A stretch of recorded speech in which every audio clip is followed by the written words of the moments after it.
وزن کم کرنے کا مکمل اور آسان طریقہ: اضافی چربی، اضافی وزن یا موٹاپا۔ اگر آپ بھی ان مسائل سے دوچار ہیں تو اب وقت آ گیا ہے کہ آپ ان سے اپنی جان چھڑائیں۔ یقیناً یہ جان کر آپ کو اچھا لگے گا کہ بھوکا رہنے یا کم کھائے بغیر بھی وزن کم کیا جا سکتا ہے۔ وزن کم کرنے سے پہلے آپ کے لیے یہ جاننا یقیناً ضروری ہے کہ وزن بڑھتا کیوں ہے۔ اس حوالے سے آگاہی حاصل کرنا آپ کے لیے اہم ہے تاکہ مستقبل میں آپ اپنے وزن کو دوبارہ بڑھنے سے روک سکیں۔ کیلوریز کے بڑھنے میں کیلوریز کا براہ راست کردار ہوتا ہے۔ مثلاً آپ کتنی کیلوریز کھاتے ہیں، اس میں سے کتنی کیلوریز آپ جسمانی مشقت کے ذریعے استعمال کرتے ہیں اور کتنی آپ کے جسم میں بچ جاتی ہیں۔ آپ کو استعمال ہونے والی کیلوریز میں سے جسم میں بچ جانے والی کیلوریز میں توازن پیدا کرنا ہے۔ اگر آپ اپنے جسم میں ضرورت سے زیادہ کیلوریز بچا رہے ہیں اور انہیں جسمانی مشقت کے ذریعے استعمال نہیں کر رہے تو یقیناً آپ کا وزن بڑھنا شروع ہو جائے گا۔ حل: اپنا غذائی چارٹ بنائیں جس میں ہر چیز کے سامنے اس کی کیلوریز درج ہوں۔ مثلاً چینی، سافٹ ڈرنکس اور پروسیسڈ ویجیٹیبل گھی میں بہت زیادہ کیلوریز ہوتی ہیں۔ اپنی غذا میں تازہ پھل اور سبزیاں شامل کریں۔ پروسیسڈ گھی اور چینی کا استعمال کم کریں اور جتنی کیلوریز کھائیں انہیں جلانے کا انتظام بھی کریں۔ ورزش زندگی اتنی مصروف ہوگی کہ لوگوں کے پاس اضافی کیلوریز اور اس کے نتیجے میں پیدا ہونے والی اضافی چربی کو جلانے کے لیے ورزش کرنے کے لیے وقت ہی نہیں ہے۔ اگر آپ اضافی کیلوریز اور چربی کو جلانے کے لیے ورزش نہیں کر سکتے تو وزن کو کم کرنا بھول جائیں۔ جدت نے ہماری زندگیوں کو ایک طرف سہل بنایا ہے تو دوسری طرف ہماری رویوں میں کاہلی شامل ہو گئی ہے۔ حل: ورزش کے لیے خصوصی طور پر وقت نکالنا تو دور کی بات، لوگ چہل قدمی کرنا بھی بھول گئے ہیں۔ اپنے روزمرہ مصروفیات میں کم از کم چہل قدمی کو شامل کریں۔ اسکول، کالج، دفتر اور قریبی مارکیٹ جانے کے لیے ہر ممکن حد تک پیدل چلنے کو ترجیح دیں۔ یوگا سے بھی وزن کم کرنے میں مدد ملتی ہے۔ وزن کیسے کم کیا جائے؟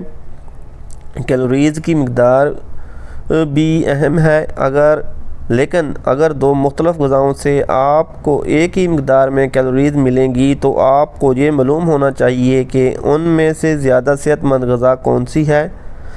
ہمیشہ غذائیت سے بھرپور چیزوں کا انتخاب کریں۔ متوازن ڈائٹ پلان تیار کریں اور اس پر باقاعدگی سے عمل کریں۔ ایک وقت میں زیادہ کھانے کی بجائے دن بھر مختلف اوقات میں تھوڑا تھوڑا کھائیں۔ نشاستہ کاربوہائیڈریٹس، چینی، نمک، چاول، soft drinks, saturated fats, junk food اور تلی ہوئی غذاؤں کا استعمال ترک کر دیں۔ فائبر، پروٹین، سلاد اور کم کیلوریز والی غذاؤں کا استعمال بڑھا دیں۔ پروسیسڈ فروٹ جوسز کی بجائے تازہ پھل کھائیں۔ پانی وزن کم کرنے کا سب سے بہترین قدرتی نسخہ ہے۔ پانی کا استعمال جسمانی میٹابولزم کو تیز اور وزن کو کم کرتا ہے۔ 1 گھنٹہ چہل قدمی 250 کیلوریز جلتی ہیں اور یہ کیلوریز جلانے کا ایک آسان طریقہ ہے۔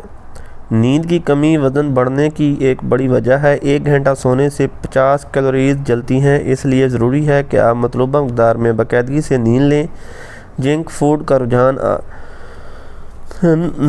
آج کے مصروف دور میں لوگوں کا بھوک مٹانے کے لیے جنک فوڈ پر انحصار بڑھ گیا ہے۔ تاہم آپ کو یہ نہیں بھولنا چاہیے کہ اس طرح کی غذا میں کیلوریز کی مقدار بہت زیادہ ہوتی ہے۔ اضافی کیلوریز یقیناً اضافی وزن اور موٹاپے کا باعث بنیں گی۔ حل: جنک فوڈ سے حاصل ہونے والی کیلوریز کو جلانا یقیناً آسان کام نہیں ہے، اس لیے وزن بڑھنے سے بچنے کا سب سے اچھا طریقہ یہ ہے کہ آپ جنک فوڈ کھانا چھوڑ دیں۔ لوگ بھوک کی شدت میں جنک فوڈ پر ٹوٹ پڑتے ہیں جس سے ان کا وزن تیزی سے بڑھتا ہے۔ خود کو صحت مند غذائیں کھانے کا عادی بنائیں۔ ڈائٹ پلانز و مشروبات، دودھ والی چائے اور نشہ آور چیزوں کا زندگی سے نکال باہر پھینکیں۔ ان کی جگہ بلیک ٹی، بلیک کافی اور لیموں کا پانی استعمال کریں۔ ان میں چینی شامل کرنے کی غلطی نہ کریں بلکہ اس کی جگہ شہد شامل ملائیں۔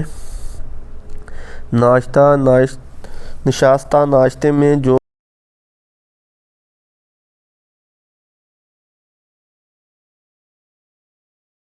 مونگ پھلی سے تیار کردہ مکھن کھائیں۔ پروٹین کے لیے آپ ابلا ہوا انڈا، یا سیب کھا سکتے ہیں۔ دوپہر کا کھانا تازہ سبزیوں کا سلاد بہترین رہے گا۔ گاجر، سیب، انگور، پھلیاں، تربوز، پپیتا، اخروٹ یا کوئی بھی کم کیلوری والی سبزیاں یا پھل کھائیں۔ آپ ابلی ہوئی سبزیاں یا ایک چھوٹا کپ ابلے ہوئے چاول بھی کھا سکتے ہیں۔ سبزیوں میں آلو کھانے سے پرہیز کریں۔